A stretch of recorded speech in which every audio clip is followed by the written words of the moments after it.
Hello, my name's Tomas Rawlings and I'm a designer here at Auroch Digital and I'm one of the developers working on ACHTUNG CTHULHU Tactics. And I want to talk you through a little bit of what you can expect from this upcoming title for PlayStation 4, Xbox One, Nintendo Switch and of course PC.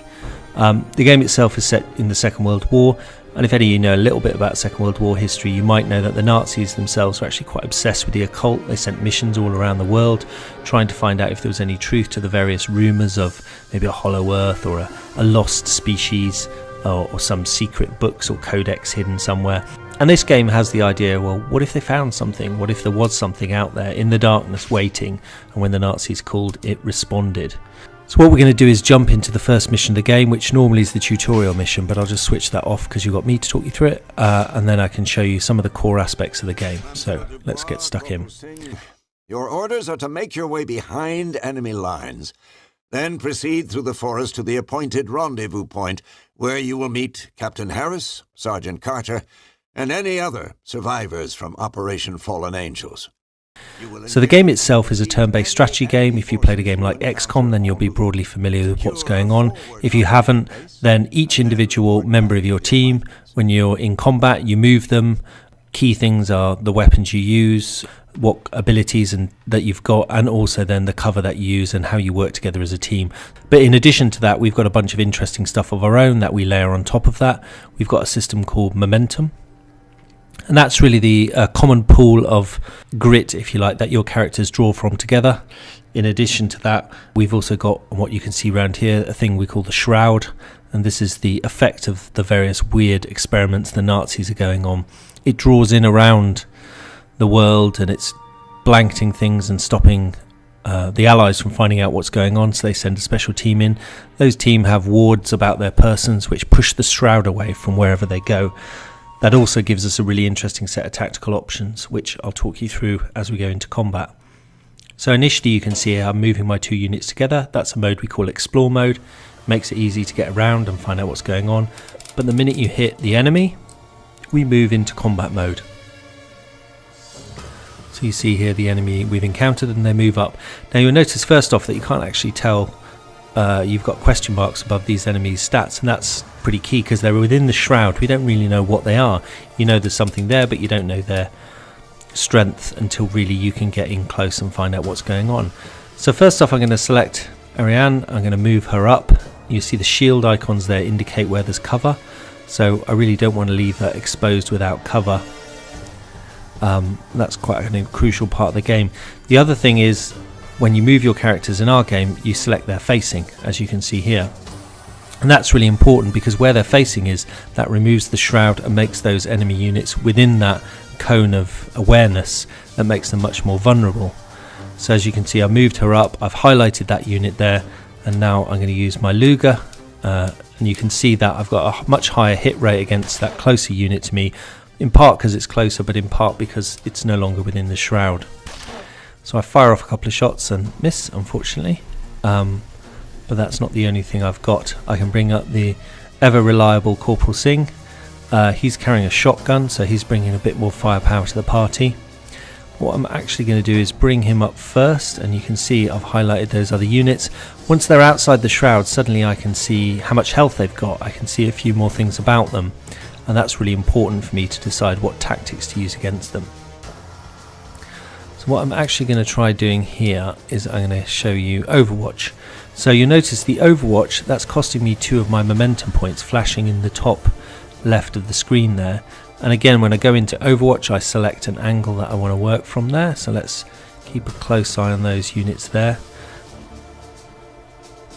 I've got a couple of action points left with Ariane, but there's not really much I can do. So, and once I go into Overwatch, that character's taken care of. So the turn passes to the enemy. The enemy generally doesn't like coming out of the Shroud. They realise they've got advantages within there, so they like to shoot me from within the Shroud itself, and that leaves me vulnerable. So you can see the enemy there pulling back to take best advantage of where they can attack from. I don't want that. I want to expose them and I want to destroy them. So in my turn, I'm going to need to counter that. Now that Nazi unit there made a run for it.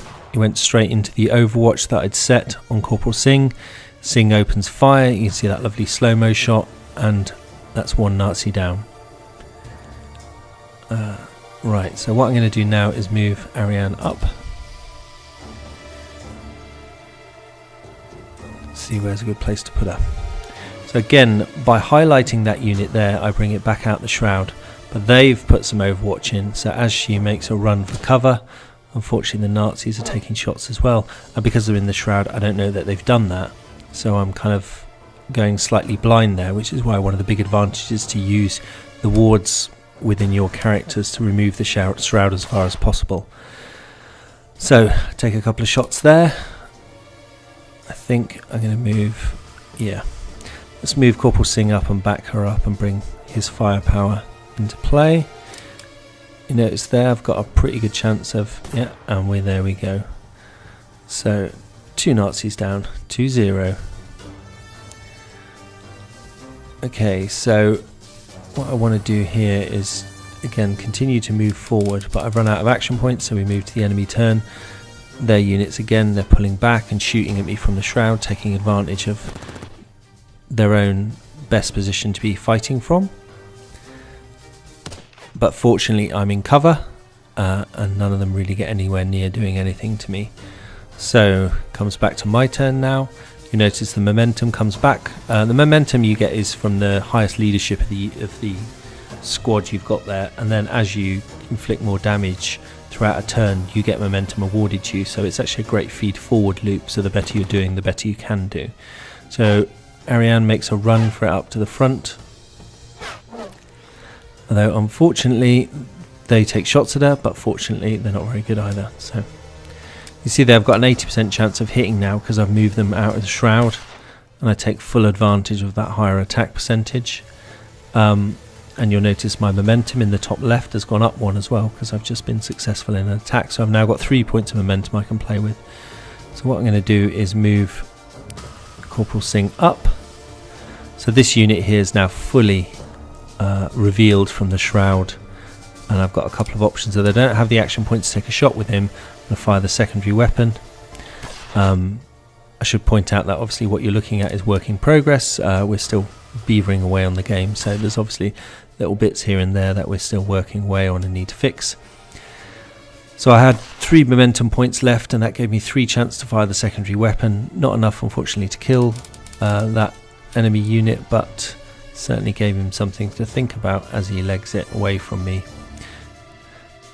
Now you'll notice there Ariane came under fire, and that white bar around the health bar was depleted. That's what we call luck, and that's basically once you take damage, you initially comes off your luck and then it goes to your core health. Luck, obviously, if you've got armor, you're going to be more lucky. If you've got other kind of maybe supernatural protections, that's going to make you lucky.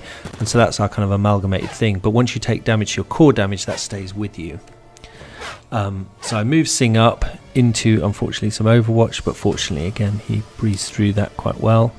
And I've got a pretty good chance with the shotgun, and I'm going to take it. And bye-bye. 3-0.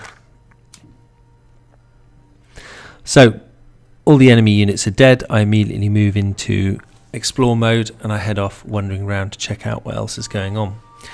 So let's see. So what you'll notice with the game is it's a mixture of exploration, there's the story unfolding, and then there's combat and my abilities within that combat. With my team members, as the game progresses, I'm able to improve their skills. I'm able to select the different directions I want to take them in. So they develop like in a role-playing game as well. The game is coming to PlayStation 4, Xbox One and Nintendo Switch later on this year. And also it will be coming to PC as well, to Steam. And in fact, you can wishlist it now on Steam. So if you go to Steam Store, search for ACHTUNG CTHULHU, you'll find it. Please add it to your wish list. There's lots of exciting stuff to come within the game. In addition to that, we've got a podcast out. If you just search for Auroch Digital, you'll find it. And I go into a bit more detail about what you can expect from the game there and the influences and where we're drawing from for the game. I guess that's all the main stuff that I want to cover within this section of the video. Suffice to say, check us out online, find out more, and do follow us as we journey into the darkness of the Second World War to take on the Mythos powers and hopefully, for all our sakes, win.